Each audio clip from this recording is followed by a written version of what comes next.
10-15 দিন আগে শেখ হাসিনা কি বলছে শুনেন নাই? কথাটা শুনছেন কিনা অনেকে? বলছে আমার বোন শেখ রেহানা, ওর এত টাকার কেন দরকার? এত টাকা তার পরিবারের দরকার কেন? আমার লোকজন এত কিছু করছে আমি তো জানতাম না, কেউ তো বলে নাই। এটা কিন্তু কিয়ামতের আলামত। অর্থাৎ সামান্য বিপদে পড়ছে, অনেক বোনকে অস্বীকার করে, উনি জান না। আর একটু চাপ দিলে বলবে যে জয় যা করছে এই আমি জানি না। কয়দিন পরে বলবে যে পুতুল আমার সাথে কোনো সম্পর্কই নাই। এইটা হচ্ছে কিয়ামতের আলামত। অর্থাৎ অপকর্ম সকলেই করেছে অসৎ বন্ধুর মতো। খানিক বিপদে পড়েছে, এখন বোনের বিরুদ্ধে কথা কয়। এই হচ্ছে আওয়ামী লীগ। ডজনের উপরে পরিবার পরিজন আত্মীয় স্বজন অনেক আগে দেশ ত্যাগ করছে, টাকার বস্তা নিয়ে তারা পালিয়ে গেছে, একজনও ধরা পড়ে নাই। শেখ মুজিবের সময়ের কথা চিন্তা করেন, এখানে অনেক মুক্তিযোদ্ধা থাকতে পারেন বা মুক্তিযুদ্ধের ইতিহাস শুনেছেন, দেখেছেন, জানেন। ওই সময় কিন্তু মারা পড়ছে ছাত্র, শিক্ষক এবং সাধারণ মানুষ। আওয়ামী লীগের লোক কিন্তু মারা পড়ে নাই। শেখ মুজিব সব কিছু চলে গেছে এর আগে ওই সীমান্ত পার হইয়া। অর্থাৎ সামান্য বিপদ দেখলে সবাই রেখে ওনারা চলে যায়। আমাদের নেত্রী কত নির্যাতন সহ্য করলো, বাড়ি হারাইলো, সন্তান হারাইলো, স্বামী হারাইছে, ভাই হারাইছে, কত কিছু করেছে, তাই না? কিন্তু সেইখানে কিন্তু উনি আমাদের ছেড়ে যান নাই। এত নির্যাতিত হয়েছে, এত নিষ্পেষিত হয়েছে, কারাগারে নিঃসঙ্গ জীবন যাপন করে এই বয়সে, কিন্তু দেশ থেকে পালান নাই। 111-এর সময় বলছেন যে এই দেশের বাইরে আমার কোনো ঠিকানা নাই, আমি মরি বাঁচি এই দেশে আমার জন্ম, এইখানে আমি থাকতে চাই। ঠিক কিনা বলেন? তাহলে এই হলো বাংলাদেশ জাতীয়তাবাদী দল।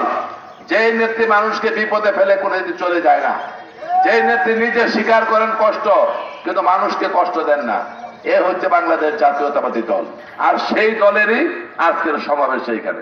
আজকে এইখানে অনেক আমার বোনেদের দেখতে পাচ্ছি। এটা কারণ কি জানেন? আমাদের আপনাদের স্লোগানের জন্য ওনারা আসেন নাই। আমরা কে কি বক্তৃতা দিলাম, কার কি পথ, এটা দেখার জন্য মুসলিম মুরব্বীরা কিন্তু আসে নাই। জিয়াউর রহমানকে ভালোবেসে, খালেদা জিয়ার প্রতি মায়া আছে, মহব্বত আছে, সমস্ত নারী সমাজ, মা বোনেরা খালেদা জিয়াকে পছন্দ করে। গ্রাম্য ভাষায় কয় উনি তো কোনোদিন খারাপ কথা কয় নাই। যত খবিশ কথা, যত তাচ্ছিল্য কথা, যত ধরনের অপবাদ, মিথ্যাচার সব করতে শেখ হাসিনা। সাবেক ভোটে নির্বাচিত 3 বার প্রধানমন্ত্রী অসুস্থ, আর অনির্বাচিত প্রধানমন্ত্রী, খবিশ প্রধানমন্ত্রী শেখ হাসিনা কি কইল? এই তো শুনি খালেদা জিয়া মরে মরে, মরে তো না, 77 বছর বয়স, আর কতদিন বাঁচবেন? হায়াতের মালিক কে আপনি? সুস্থতার মালিক আপনি? তাহলে আপনি বদদোয়া দেন কেন যে শুনি তো মরে মরে, মরে তো না? এটা কত বড় খারাপ কথা হইতে পারে? তার ছিল অহংকার। অত ইজ্জু মান্তাসা, অত জিল্লু মান্তাসা বিয়া বিকাল খায়ের, ইন্না কালা কুল্লি শাইইন কাদির। ইজ্জত দেওয়ার মালিক কে? ইজ্জত কেড়ে নেওয়ার মালিক কে? সর্বশক্তিমান কে? সে আল্লাহ খেলা দেখাইছে না? পালাইতাম না, আওয়ামী লীগ বলে পালায় না।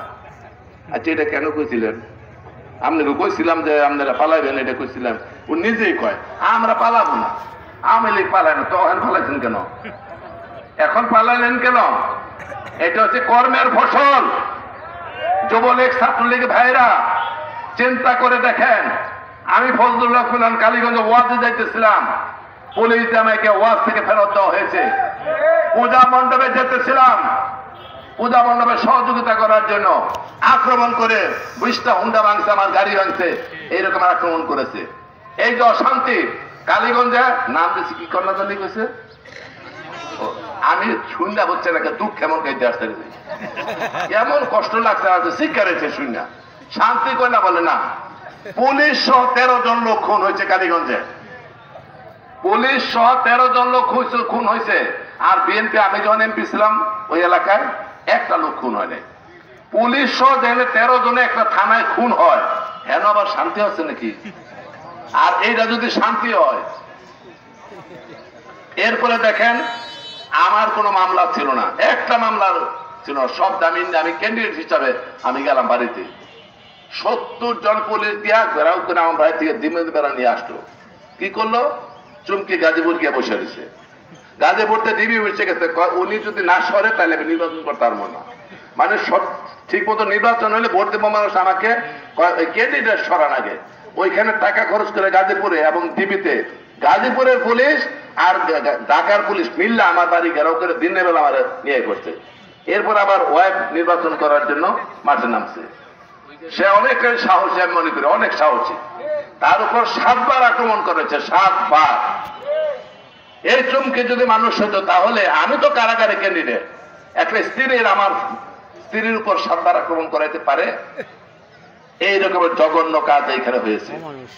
ইমামদের ইজ্জতে বেইজ্জতি করা হয়েছে, আলেমদের গ্রেফতার করা হয়েছে, মিথ্যা মামলা দেওয়া হয়েছে, অনেক কিছু। কিন্তু ভোট যে নষ্ট হয় এমন কাজ তো কেউ জান না। কি বলছে আপনারা বুঝে নিন। ভোট এমন জায়গায় দিয়েন না যে জায়গায় দিলে গোনার পরে ভোট নষ্ট হবে, তার কোন কাজে লাগবে না।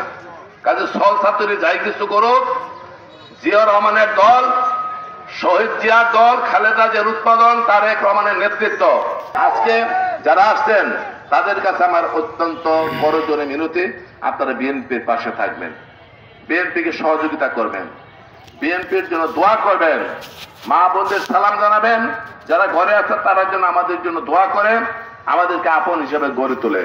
আর বিএনপি নেতৃবৃন্দ যারা আছেন প্রত্যেক এলাকায়, প্রত্যেক কেন্দ্রে, প্রত্যেক গ্রামে, প্রত্যেক মহল্লায় আপনাদেরকে সকলের সাথে সুসম্পর্ক গড়ে তুলতে হবে, যোগাযোগ রাখতে হবে। এই ঐক্যবদ্ধ প্রচেষ্টার মাধ্যমে আমরা বিজয়ের কাফেলা উন্নীত হব এবং মানুষের মুখে হাসি ফোটাবো।